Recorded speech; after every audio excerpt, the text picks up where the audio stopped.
Okay siya, pero kulang sa konting lasa. No, magic. This is how it looks like.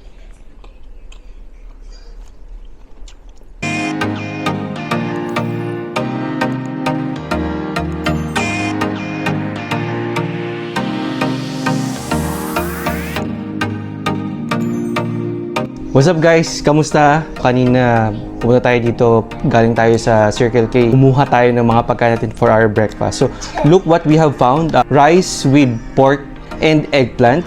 Another one is a sticky rice also with meat inside. And also our dumplings. Okay? And siguro hindi naman magiging kompleto kung wala kang drinks, diba? So, we have the VLT. I think this is very popular here dito sa Hong Kong. And some candies no na very unique ko lang dito na nakita or wala pang ganito sa Pilipinas no, which is a bubble gum cold coffee flavored and also Skittles no na yogurt flavor. Okay, so ano pa bang hinihintay natin? Umpisahan na natin to guys no, and let's eat this. Flashback. In my background you would see already no na meron na tayo makikitang Circle K. So tara, pasukin na natin to.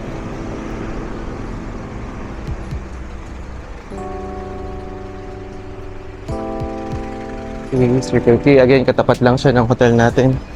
So, kukuha tayo ng pang-breakfast. Hi.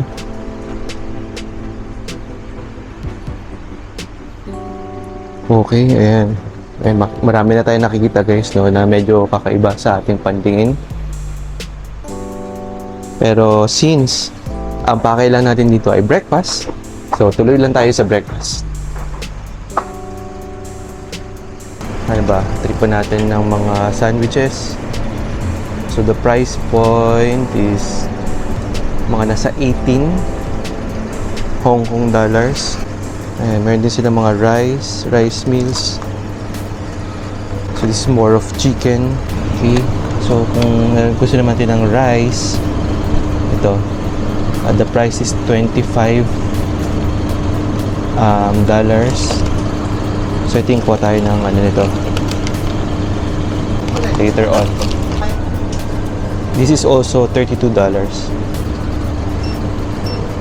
And they have Portuguese chicken rice. Meron din sila mga dumplings. Wow, sobrang sarap. Wow, xiaolong bao.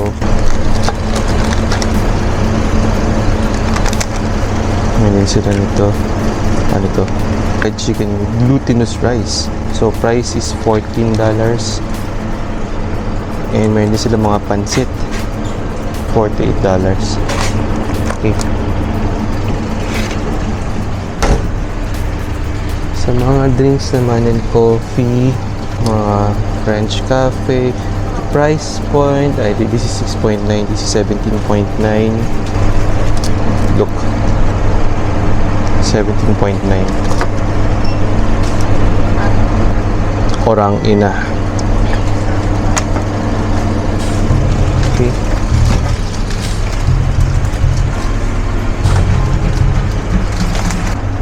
Meron din sila mga bread. This one is a cream bun. Mga unique finds natin dito na. So yes, ang isang convenience store sa kanila ay nagbibenta ng cake. No. Tower roll cake. It's 10.5. Mga soft drinks. This one is ice cream. They also have Häagen-Dazs. Mga premium beers. They also have wines.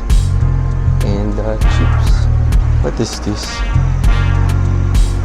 150 to 5,000 Hong Kong dollars. Even Google Play. Pwede kang bumili ng mga access dito, no? Netflix.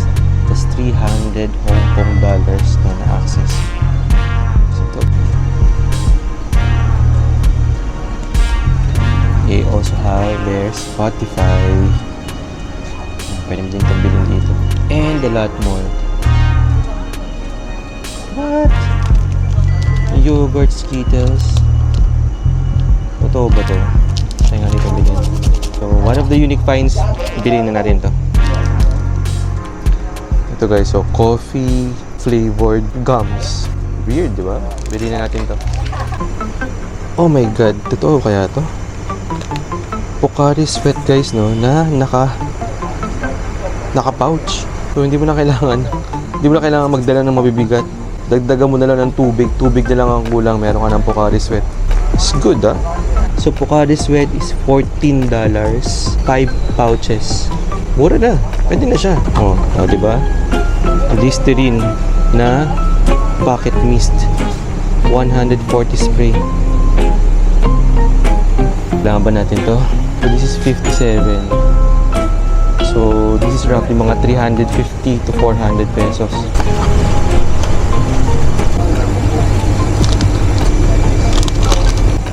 And they also have their M&M's caramel flavor. So nakapag-isip na ba kayo? So I think piling ko magugustuhan ni YP. Bili tayo ng isa neto. Bili tayo ng isang rice and talong and mince. And mag-try tayo ng isang bipso. Hello.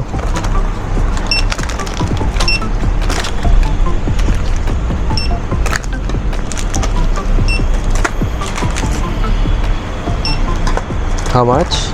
70 and 50 cents. 70 and 50 cents. Okay. Hot? Yes, hot.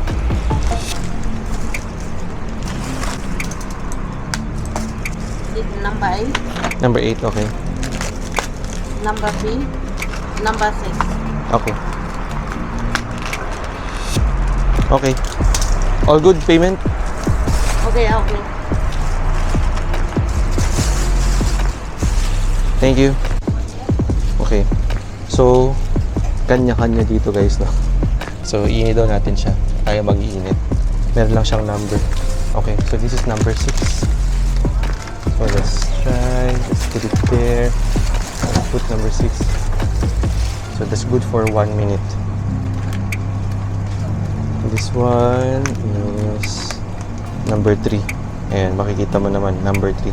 This one is number 8. Okay, tapos na. This is hot. This is number 8.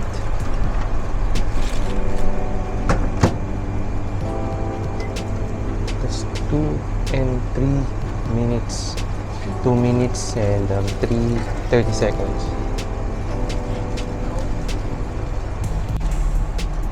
And guys, reminder lang sa inyo, please pay before microwave. So, wag dire-diretso ng pag-microwave. Ayan, para lang I think kailangan mo na nilang tignan, bigay sa inyo yung instruction. And, yeah, ayan, pwedeng nang kainin or iinit before. Again, before ninyo i-microwave, we need to pay for it. So, nakuha na natin guys yung pagkain natin dito sa Circle K. So, yan, time na para kainin. So, pasok na tayo sa loob ng hotel natin. Okay, let's go.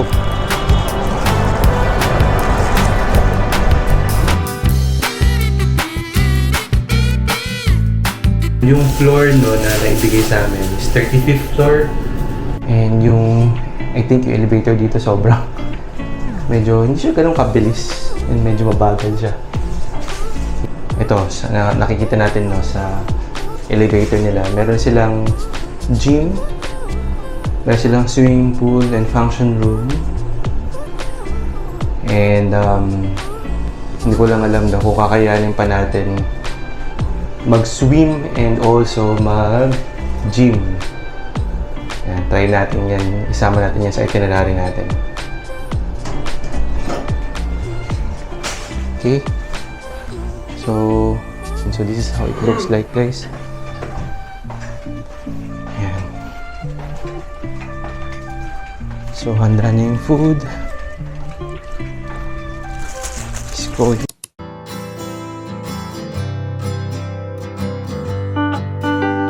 So, start natin sa dim sum. Okay? So, kung makapansin ninyo, itong dim sum na to, no? So, meron siyang 4 na piraso. Sorry. Ano ba itong binubuksan? Ayun. Okay. So, this is it. And this is the sauce. So, sweet soy sauce. Okay.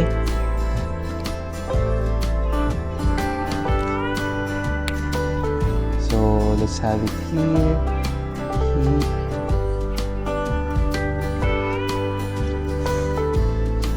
So again, it's a Japanese fried dumplings. Let's see.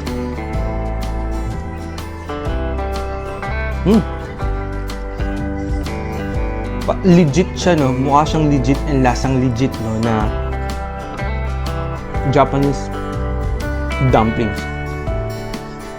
Hindi ko na-expect, no, na ganito yung lasa niya, no? Because, of course, kung bibili mo siya sa supermarket or even sa mga convenience store, di ba guys? Iba pa rin yung lasa kapag galing sa mismong restaurant. I would say this is a restaurant grade and restaurant taste, no, na dumpling. So this one, it's a 9/10. Let's go to our next, no, na ito try, which is their fried chicken with glutinous rice. Okay? This is how it looks like. Okay, so naka-pack lang siya ng ganun. And then meron lang siyang plastic. And I would think na kinakain siya ng kinakamay or ng nakakutsara din. So, siguro gamitin na natin itong kutsara natin dito, no? Because medyo mainit kasi siya. Okay? So, sabi niya meron siyang something sa loob, no? So, hiwain natin sa gitna. So, you would see kung ano talaga yung totoong laman niya sa gitna. So, this is how it looks like, guys, in the middle. Ayan, umuusok pa siya. Okay? So, yeah, I think pwede siyang hawakan, no? So, let's see. Para, since nasa hotel naman tayo ngayon, so okay lang na hawakan natin siya. Cheers! Itadakimasu! Wala pa tayo sa Japan.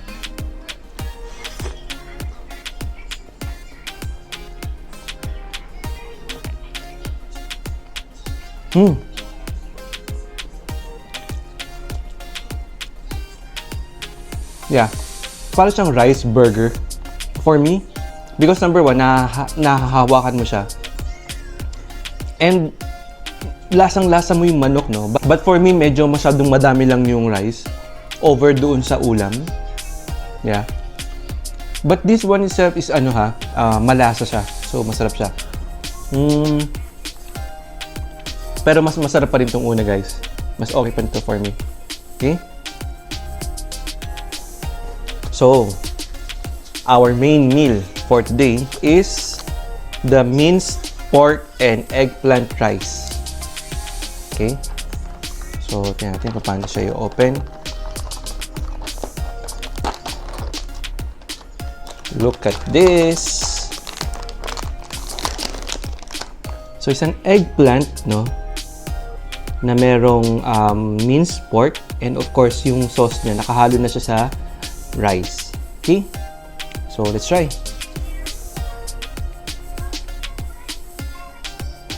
So let's have the pork, the eggplant and the rice together.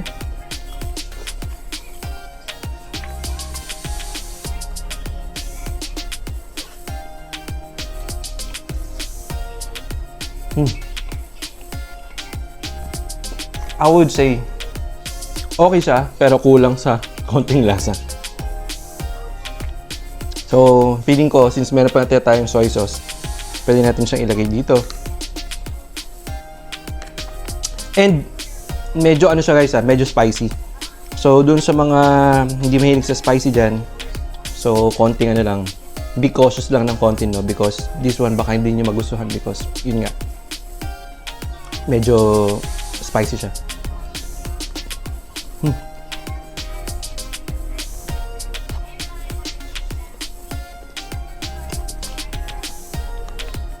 This one is not bad.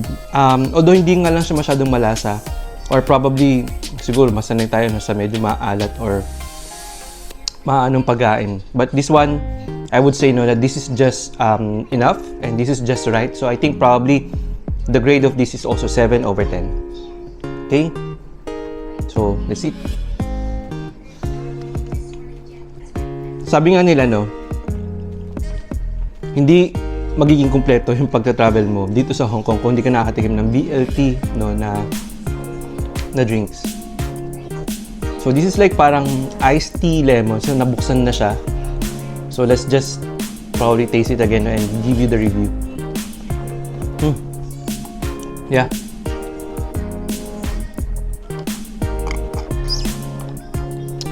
This is really good kasi ramdam mo yung asim, malalasahan mo yung asim. And also, of course, matamis siya because this is an iced tea, no? And ang masarap dito guys is refreshing siya. No? Parang meron siyang konting menthol na lasa. This is 9 over 10. Next find. So we have the yogurt flavored no na Skittles. Okay? I like this. Ah, you like this one? Okay, so let's try this guys, no? Since ito na yung try natin, so meron na tayong mga kasama. Oh, get one. Give me 4. Okay, so commercial tayo ng konti guys, no? Anyway, so this is what they call yogurt flavored na Skittles, no?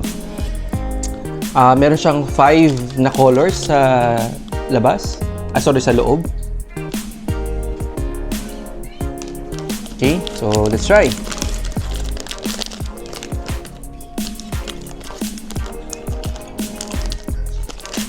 No, magic.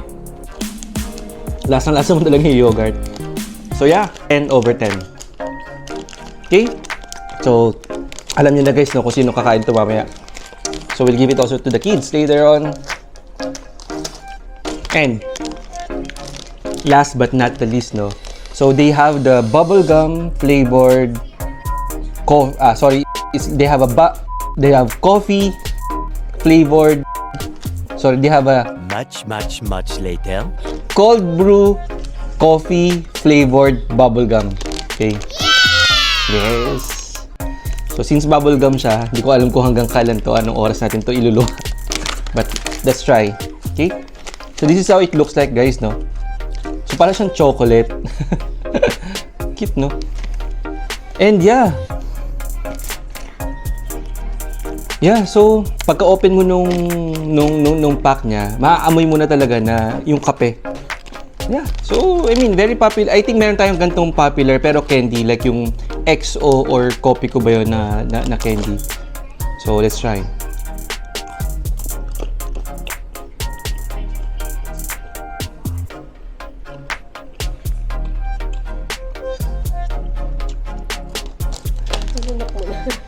Dahil menthol flavor din siya, so I think this is 2-in-1. So meron ka ng dessert, nag-toothbrush ka na rin, and also nagkape ka na all-in-one, no?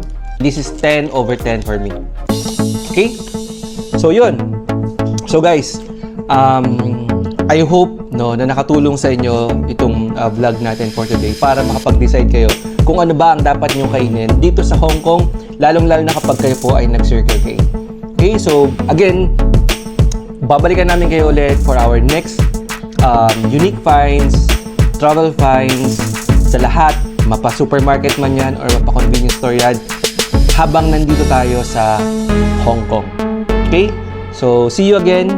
Thank you and ingat kayo sa pag-travel. Bye!